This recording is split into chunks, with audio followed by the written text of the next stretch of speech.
여러분은 다윗을 어떤 사람으로 알고 계신가요?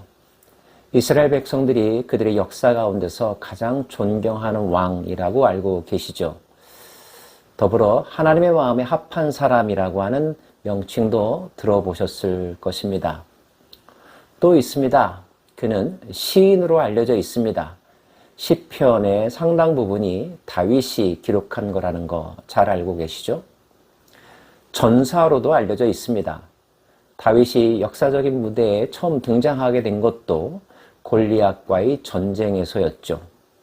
전쟁에서의 승리를 통하여서 그는 많은 사람들에게 주목을 받기 시작했고 이스라엘에서 그 지위가 높아지기도 했습니다. 또 하나 있습니다. 어쩌면 하나님께서 가장 좋아하는 신분, 그의 특징이기도 한데요. 그것이 무엇일까요?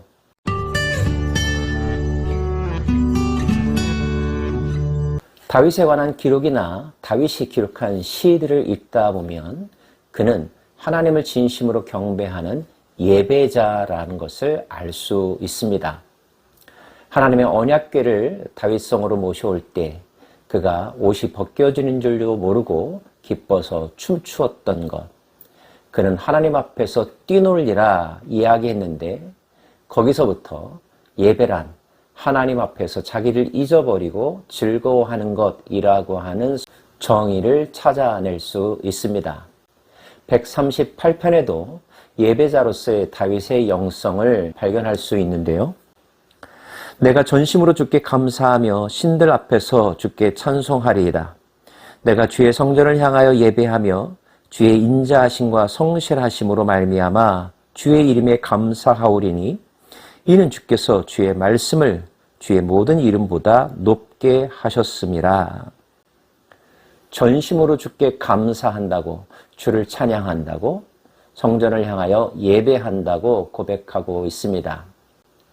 여러분들이 나아가는 교회에 여러분 회사의 사장님이 출석한다면 또는 그 나라의 대통령이 예배 제일 앞자리에서 주일마다 하나님을 경배한다면 많은 사람들은 그의 믿음을 보고 하나님께 경외하는 그의 모습을 보고 신뢰하며 그를 도우며 그를 따르지 않을까요?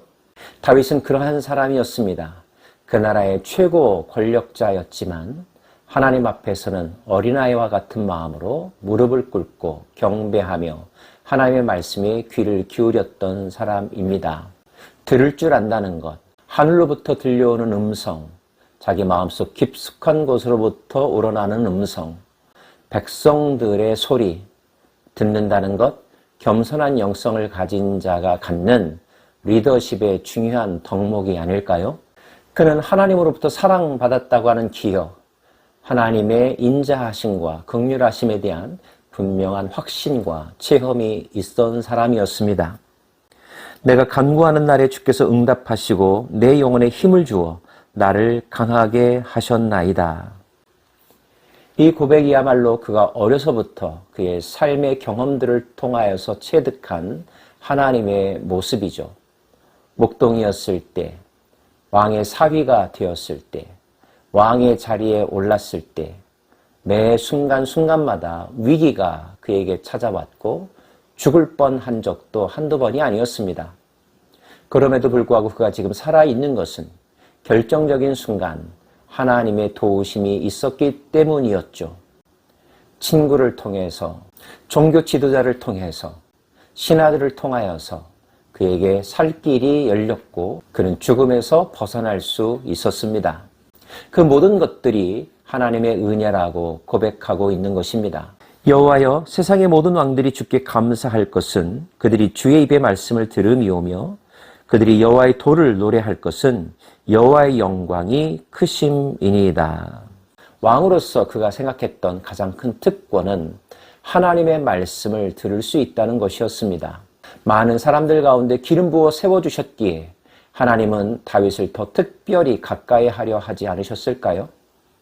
다윗을 통하여 일하시기 위해서라도 비밀을 가르쳐 주시고 그 나라의 미래에 대하여 비전을 먼저 보여주지 않으셨을까요?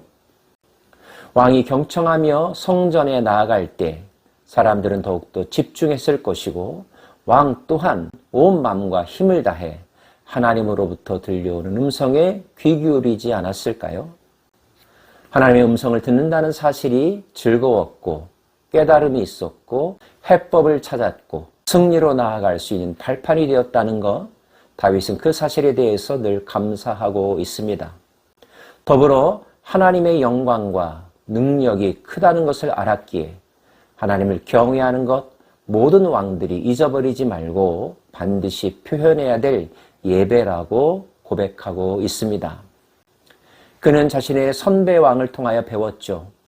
교만할 때, 하나님에게 등을 돌릴 때, 하나님 이외에 다른 것을 의지하려고 할 때 그 정책이, 그의 삶이 얼마나 피폐해질 수 있는지, 헛된 길을 갈 수 있는지, 궁극적으로 하나님께 버림받는다는 사실을 역사를 통하여 다윗은 목격했습니다. 자신은 절대 그런 길을 가지 않겠노라고 다짐했을 것입니다. 어느 순간에서도 하나님을 부르짖고 하나님 앞에 겸손하게 무릎 꿇는 것, 이것이 살 길이라는 것을 다윗은 뼈저리게 느꼈습니다. 그리고 그 깨달음을 끝까지 지켰었죠. 다윗이 위대한 왕이라 불리웠던 가장 큰 이유이기도 합니다. 여호와께서는 높이 계셔도 낮은 자를 굽어 살피시며 멀리서도 교만한 자를 아심이니이다. 내가 환난 중에 다닐지라도 주께서 나를 살아나게 하시고 주의 손을 펴사 내 원수들의 분노를 막으시며 주의 오른손이 나를 구하시리이다. 여호와께서 나를 위하여 보상해 주시리이다. 여호와여 주의 인자하심이 영원하오니 주의 손으로 지으신 것을 버리지 마옵소서. 환난, 위기, 인생을 잘라보면 한두 번씩 겪습니다. 절체절명의 위기를 경험할 수도 있죠. 그때 우리가 벗어날 수 있는 길, 먼저 사랑이 많으시고 우리를 포기하지 않으시는 하나님이 계시다는 사실에서 우리는 소망을 가져야 합니다. 하나님은 다윗을 회복시켜 주셨습니다. 마찬가지로 여러분도 회복시켜 주실 것입니다. 원수들의 음모와 공격으로부터 그를 지켜주셨고 그들의 폭력을 막아주셨습니다. 여러분을 향한 악인들의 화살도 하나님 막아주실 것입니다. 싸우다 지쳐 쓰러지거나 실수로 수렁에 빠졌을 때 하나님은 그 강한 손과 펴신 팔로 다윗을 건져내어 주셨습니다. 죽은 줄 알았지만 살아났고 패배한 것 같았지만 역전승하게 되었죠. 여러분 안에도 그와 같은 일이 일어날 것입니다. 이미 경험한 은혜도 있다는 사실을 떠올리면서 헤아려 보시기를 원합니다. 하나님은 다윗의 수고, 다윗의 믿음에 보상하여 주셨습니다. 다윗을 통하여 이루고자 하셨던 하나님의 뜻을 마침내 성취하셨죠. 여러분을 향한 하나님의 계획도 여러분 안에서 성취될 것입니다. 여러분 스스로 포기하지 않는다면 말입니다. 하나님에게 등을 돌리지 않는다면, 성령을 회방하지 않는다면 하나님은 여러분 안에서 일하실 것이고 여러분을 통하여 완성하실 것입니다. 다윗은 말합니다. 주의 인자하심이 영원하다고요. 결코 나를 버리지 말아달라고 호소합니다. 우리도 다윗처럼 평생에 이렇게 기도해야 합니다. 하나님, 나를 버리지 마옵소서. 내가 여호와의 집에 영원히 거하겠습니다. 주님을 따라가겠습니다. 혹여나 내가 부족할지라도 사랑을 베풀어 주시고 내가 잘못할지라도 긍휼을 베풀어 주십시오. 다시 기회를 주시고 성령의 능력으로 일으켜 세워 주십시오. 독수리가 날개짓하는 새 힘을 공급하여 주십시오. 늘 조바심하며 불안하며 할 수 있을까? 혹시나 패배하지 않을까? 두려워하는 삶에서 내게 능력 주시는 이 안에서 모든 것을 할 수 있다고 하는 담대함을 가지고 발을 뻗고 발걸음을 내디디며 힘차게 달려가는 인생의 주인공이 되어 보십시오. 우리가 다윗은 아니지만 다윗과 같은 인생의 주인공이 될 수 있을 것입니다. 여러분의 가정에서 여러분이 사역하고 있는 그 현장에서 말입니다.